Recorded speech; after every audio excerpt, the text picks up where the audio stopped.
a symbol of possibility. 80 years ago, the United Nations was born from the ruins of World War II. It was not created to celebrate victory, but to prevent future wars and to safeguard human dignity. Dr. Tharoor, a former UN Under-Secretary General, recalls how the UN evolved through decades of conflict and cooperation. He saw it fail in Rwanda and Srebrenica, yet succeed in East Timor and Namibia. The UN, he says, is not perfect, but it remains indispensable to global peace and humanity. At 80, the UN stands at a crossroads. The world has shifted from a bipolar Cold War order to a fragmented, multipolar reality. Multilateralism is weakening, nationalism is rising, and faith in global institutions is eroding. In this environment, reforming the UN is not optional, it is essential. The Security Council still reflects the power equations of 1945, not those of 2025. Countries like India, Germany, Japan, Brazil, and South Africa demand permanent membership to make the Council more legitimate and effective. India's case is especially strong. As the world's largest democracy, the most populous nation,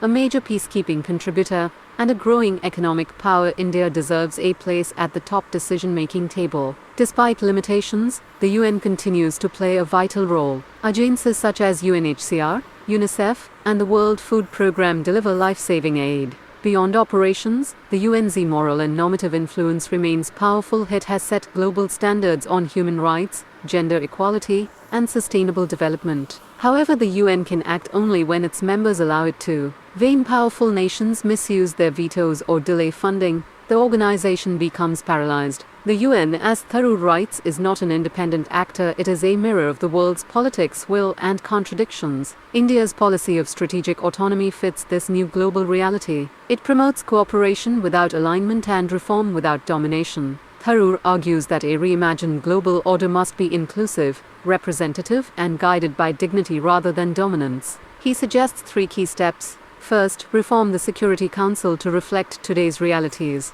Second, make the UN more agile and technologically adaptive. Third, reclaim its moral voice to speak truth to power and defend universal values. Finally, member states must renew their political and financial commitment. The UN needs active champions, not passive critics. Ironically, those who created it are now weakening it through neglect. Tharoor concludes that the UN is not a relic of the past but a work in progress, one a symbol or human possibility. To abandon it would be to abandon the belief that humanity can govern itself through dialogue, not domination. For UPSC aspirants, this editorial is highly relevant to GS Paper 2 on International Relations and Global Institutions and GS Paper 4 on Ethics in Global Governance. In short, the UN may not be perfect, but the world is far poorer without it.